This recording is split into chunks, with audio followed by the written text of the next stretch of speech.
ہر قسم کی بندگی عبادت اسی کے لیے ہو، ہر مشکل اور آسانی میں صرف اسی کو پکارا ہے۔ حاکمیت کا حق اللہ احکم الحاکمین۔ انگنت لادادار سلام رسول رحمت صلی اللہ علیہ وسلم سے ذات پر جنہوں نے اللہ کا اپنے بندوں کا سب سے بڑا انعام دین اسلام اس کو عملی ڈھانچے میں ڈھال کر کے اور بچانے والے انسانوں کی رہنمائی فرمائی۔ اللہ رب الجلال سے دعا ہے اللہ مالک الملک ہمیں اپنی ہی بندگی عبادت کی توفیق عطا فرمائے۔ اللہ مالک الملک ہمیں رسول رحمت صلی اللہ علیہ وسلم کی اتباع میں زندگی بسر کرنے کی توفیق عطا فرمائے۔ سامعین کرام، اللہ کے قرآن میں سے 2 آیتیں تلاوت کی، 2 باتیں آپ سے مختصر وقت میں کریں۔ اللہ تعالیٰ نے ہمیں یہ پہلے ہی بتایا کہ تمہارے اس زندگی کے امتحان میں آزمائش بھی ہوگی، خوف کی، اموال کے کم ہو جانے، جانوں کے چلے جانے، پھلوں کے چھن جانے، نیتیں چھن جانے۔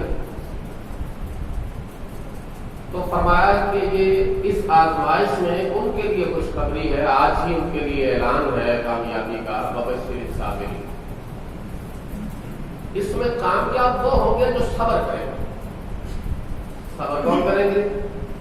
اور میں صبر کرنے والوں کی نشانی میں آپ کو بتاتا ہوں۔ الذین اذا اصابتهم مصیبہ، ان پر جب کوئی مشکل کوئی مصیبت آتی ہے، پریشان ہوتے ہیں، تو قالوا کہتے ہیں انا للہ و انا الیہ راجعون، کہ یہ اللہ کی طرف سے اور ہم نے بھی اسی کی طرف۔ محترم بھائیوں، اس وقت کوئی سمجھانا مشکل نہیں ہے۔ خوف کی آزمائش نے اس قدر ہمارے اوپر اپنا کلچ ٹائٹ کر لیا ہے۔ ہر چھوٹا بڑا، ہر علم والا، نہ علم رکھنے والا، ہر قسم کی طاقت کا مالک اور 200 کے قریب ممالک، ان کی ساری دنیا کی طاقتیں اللہ کے سامنے بے بس۔ کوئی اس کا ان کے پاس حل نہیں ہے۔ جب حل نہیں ہے تو پھر ذہنوں کے اوپر خوف طاری ہے، اور یہ اس کے لیے تو خوشخبری ہے جو اللہ کی طرف اس حال میں رجوع کر لے، اور اس کے لیے یہ واقعی مصیبت ہے جو اس حال میں بھی اپنے اللہ کی طرف نہ پڑے۔ یہ آیت کا شان نزول تو یہ ہے کہ اس میں انفرادی آزمائشوں کا ذکر ہے۔ اجتماعی جو پکڑ ہے اس کا حل اجتماعی توبہ ہے، اور یہ اس وقت جو ہمارے اوپر آزمائش ہے یہ اجتماعی ہے۔ پھر بھی اس کا ہمیں اسلام سے ہی حل لینا ہے۔ بخاری کے اندر، مسلم کے اندر بھی موجود ہے وہ حدیث جو 3 لوگ ایک غار کے اندر پھنس گئے تھے اور موت یقینی ہو گئی تھی۔ انہوں نے اپنے اللہ کے ساتھ جب رابطہ کیا، دعا کے لیے ہاتھ اٹھائے، دعا سمجھتے پتہ نہیں کیا، ہم اس معاملے میں بھی مولوی کی ڈیوٹی لگاتے تھے۔ دعا اللہ سے رابطہ ہے، ڈائریکٹ ڈائلنگ ہے، اپنے دل کی بات کرنا ہے اور اس کو راضی کرنے کے لیے اپنی ندامت کا اظہار کرنا ہے، اس کو دعا کہتے ہیں۔ وہ 3 لوگوں میں سے 2 نے تو اپنی نیکی کو پیش کیا اور ایک نے ترک گناہ کو پیش کیا۔ 2 نے اپنی نیکی کو پیش کیا اور ایک نے اپنے ترک گناہ کو پیش کیا۔ تو ہمیں یہ چاہیے، ایک تو ہم نیکی پر چڑھتے تھے، اور ایک یہ ہے جو اللہ کو محبوب ہے کہ ہم گناہوں کو ترک کریں۔ وَلَا تَمُوتُنَّ إِلَّا وَأَنْتُم مُسْلِمُونَ، خبردار تم اس حال میں موت نہ آئے کہ تم اسلام سے جو ہے وہ انحراف کی حالت میں ہو۔ یہ ضروری نہیں ہے کہ کوئی اسلام کا انکار ہی کر دے، اسلام کے اعمال کا انکار۔ وہ حدیث فرمایا جو ایسا وقت آئے گا انسان صبح کو مومن ہے تو شام کو کافر ہے، اور اگر شام کا مومن ہے تو صبح ہوگا. یہ وقتی انکار. اگر اس انکار کی حالت میں موت آ جاتی ہے, میں ان تین میں سے ایک کا ذکر کرتا ہوں. چھوٹے چھوٹے بات بتائیے بیٹا.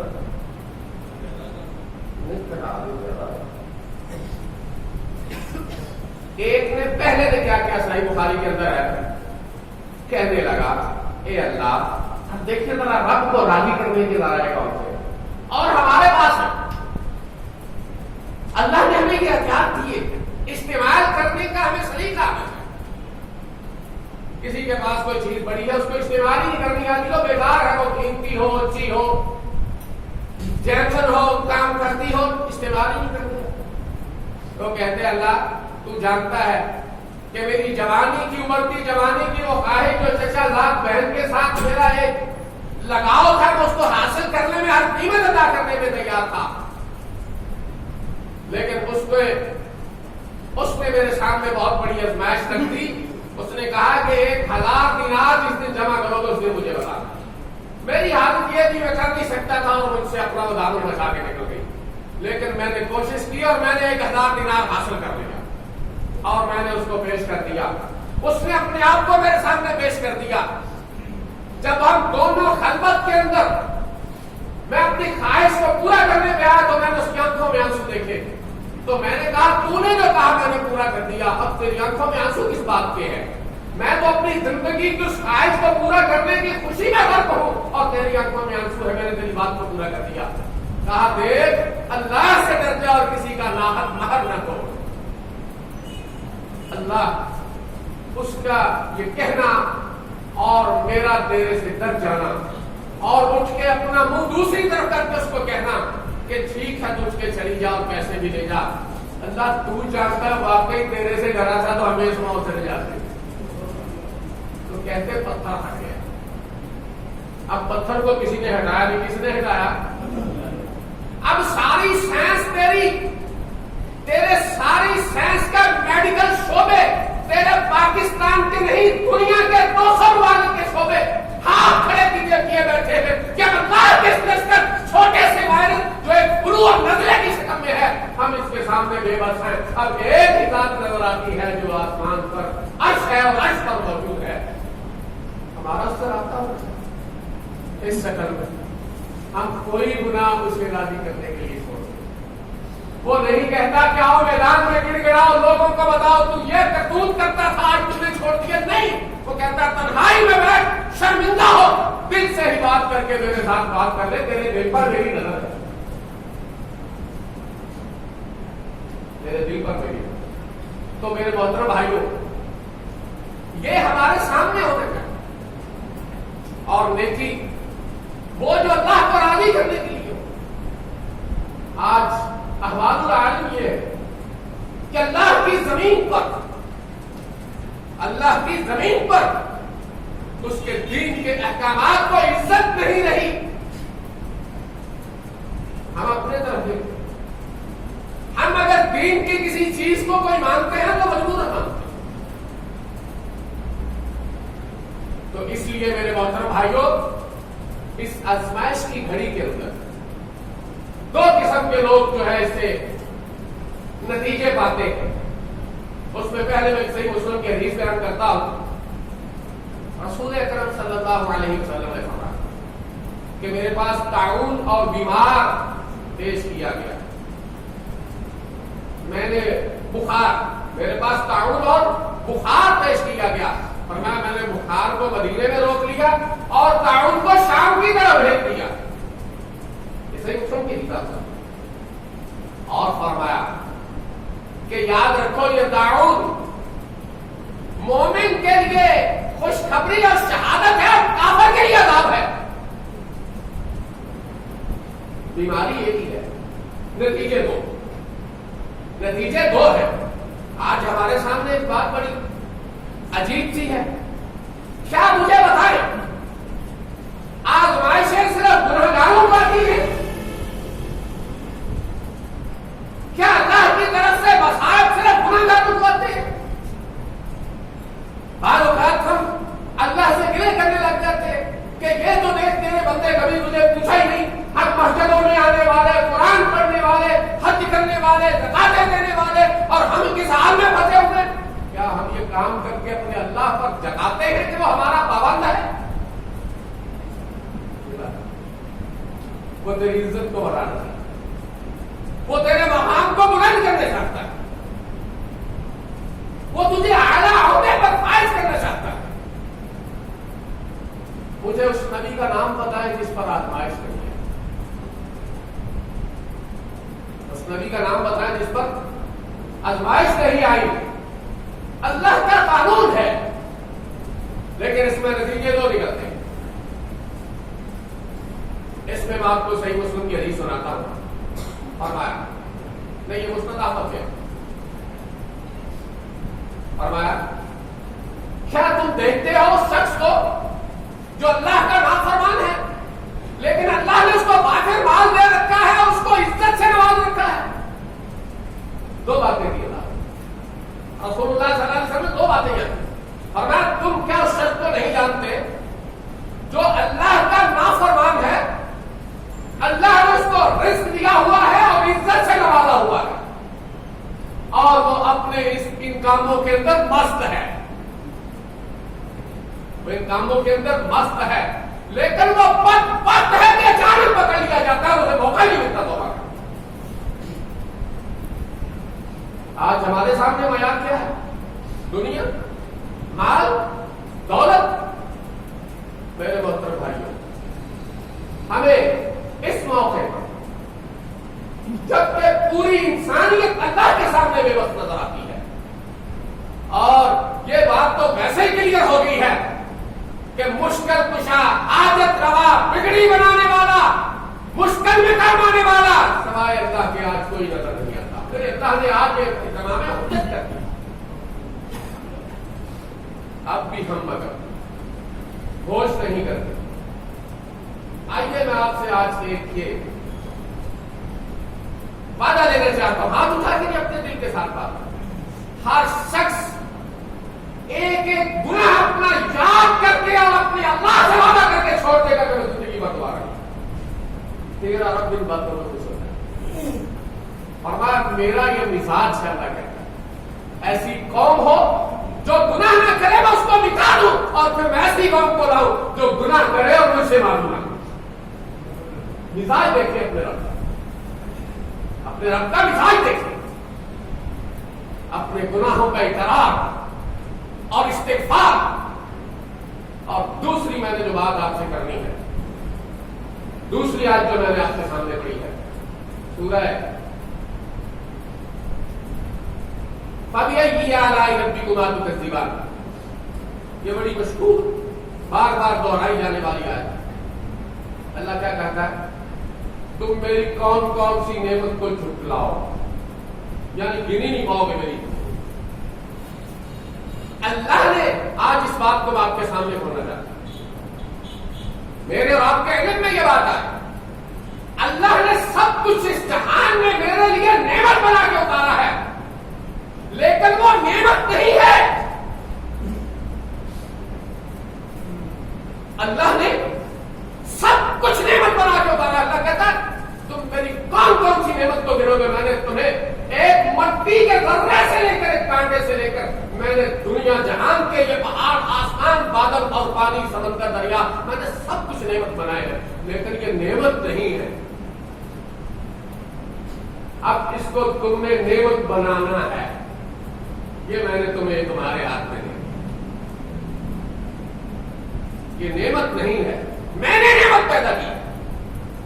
اب اس کو نعمت بنانے کے لیے اپنے لیے میں نے تو نعمت ہی پیدا کی، وہ نعمت ہی رہے گی۔ تو نے اپنے لیے نعمت بنانے کے لیے تمہیں خود کام کرنا ہے، ورنہ یہ تیرے لیے کوئی نعمت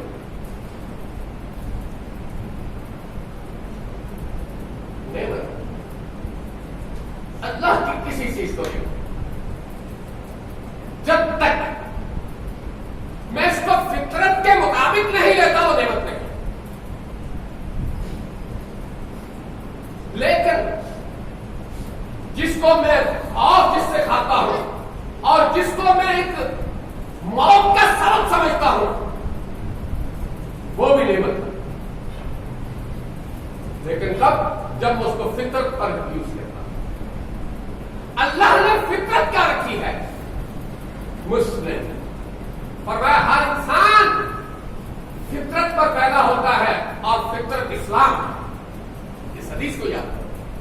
فرمایا پھر اس کے والدین اس کو یہودی عیسائی یا مسلمان بناتے، لیکن فطرت کیا ہے؟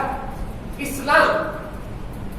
اب اسلام ہے اللہ کی بات کو ماننے کا، ہر نعمت کو ایسے یوز کرنے سے اور نعمت بنے گی جیسے اس نے کہا.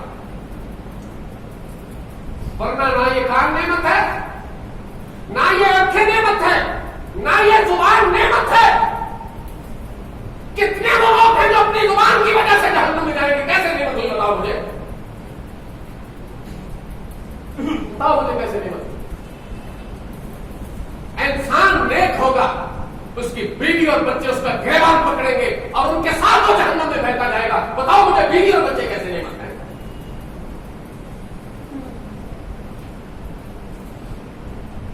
نعمت تب نعمت ہے جب اسلام اور عمل کمپلسری ہو جائیں گے، اس کے درمیان کوئی درار باقی نہیں ہے. اور یہ ہم سے جڑ چکا ہے. ہم اسلام کو مذہب سمجھتے ہیں، یہ مذہب نہیں ہے، یہ مذہب نہیں ہے، یہ دین ہے. اور یہ ہم نے اس کو مذہب کیوں سمجھا؟ یہ ہماری غلامی نے ہمیں دیا ہے. ہم نے مصطفیٰ علیہ السلام کے فرامین کو جھٹلایا. کیا کہا محمد رسول اللہ؟ کلمہ پڑھ لو، اسلام میں داخل ہو جاؤ، مومن بن جاؤ. ہم اور تم برابر ہوں گے، کسی کو کسی پر فوقیت نہیں ہوگی. لیکن اگر تم اسلام قبول نہیں کرتے پھر کوئی نعمت تمہارے لیے نعمت نہیں ہے. تمہیں ہر نعمت کا میں نتیجہ دینا ہو. سمجھ آ رہی ہے میری بات؟ پھر یہ رب کی نعمتیں ہیں نافرمانو، تمہیں اپنے ہاتھ سے جزیہ دینا ہوگا، پھر تمہیں رکھنا ہوگا. ہاں تم اپنی عبادت کر سکو گے، ہاں تم اپنے خاندانی معاملات، فیملی ٹرم جو ہے وہ اپنے مذہب کے مطابق ادا کر سکو گے، لیکن تمہارا قانون نہیں چلے گا. قانون اسلام کا ہوگا، وہ دین ہوگا. تم اگر یہ بھی نہیں مانتے پھر میرے اور تمہارے درمیان تلوار فیصلہ کرے. اس کو دین کہتے ہیں. لیکن اس کا الٹ کیا ہے؟ کافروں نے کہا تم نماز پڑھو، تم روزے رکھو، تم حج کرو، تم فیملی لا جو ہے وہ اپنے دین کے مطابق رکھو، اپنے مذہب کے مطابق، لیکن قانون ہمارا ہوگا. کریمنل لا میرا ہوگا، ہمارا ہوگا، تمہارا نہیں ہوگا. اس کا الٹ یہ ہم نے کیا ہے. اس لیے میرے محترم بھائیوں، چلے جو میرے اور آپ کے بس میں نہیں اس کو تو چھوڑیں. اللہ کی نعمتوں کو تو نعمتیں بنا لے، اس کی مرضی کے مطابق یوز کرے. مال اس کی مرضی کے مطابق یوز کرے، وہ دیتا ہے. نظر اس کی مرضی کے مطابق یوز کرے گا، اس نے دی ہوئی ہے. کان اس کی مرضی کے مطابق یوز کرے گی، اس نے دی. خدا کے لیے اللہ نے یہ نعمتیں بنائی ہیں، ان کو نعمت بنا دو. ان کو نعمت بناؤ جو تمہارے فائدے میں ہو. اپنی مرضی کا دخل کرو گے تو یہ نعمت نہیں رہے گی. وَلَا تَمُوتُنَّ إِلَّا وَأَنْتُمْ مُسْلِمُونَ. یاد رکھیں مسلم کس کو کہتے ہیں. چاہے عربی کی لغت کو اٹھائیں اور ہمارے پاس بیٹھے پوچھے مسلم کس کو کہتے ہیں. مسلم اس اونٹ کو کہتے ہیں جس کے ناک میں نکیر ہوتی ہے اور کسی کے ہاتھ میں ہوتی ہے، اس کو مسلم کہتے ہیں. شتر بے مہار اونٹ مسلم نہیں کہا جاتا. وہ آوارہ جانور تھا. آج میں دیکھو میرے ناک میں نکیر ہے اسلام کی، اور اسلام صرف محمد رسول اللہ صلی اللہ علیہ وسلم کی چیز کرنا، صرف. باقی سب کچھ مائنس، کوئی چیز اصطلاح نہیں. میرا لباس، میری حجامت، میرے اخلاق، میرے گھر کے در و دیوار، میری بیٹی کا پردہ لباس جب تک محمد رسول اللہ صلی اللہ علیہ وسلم کی سیرت پر نہیں ہے تو وہ نعمت نہیں ہے، وہ عذاب. وہ عذاب ہے جس کی گنتی کر کے مجھے خدا نخواستہ قیامت کے دن شرمندگی کی نام آئی. کیا ہم نے اس بات کو کیسے لکھا ہے، کیسے سمجھا ہے؟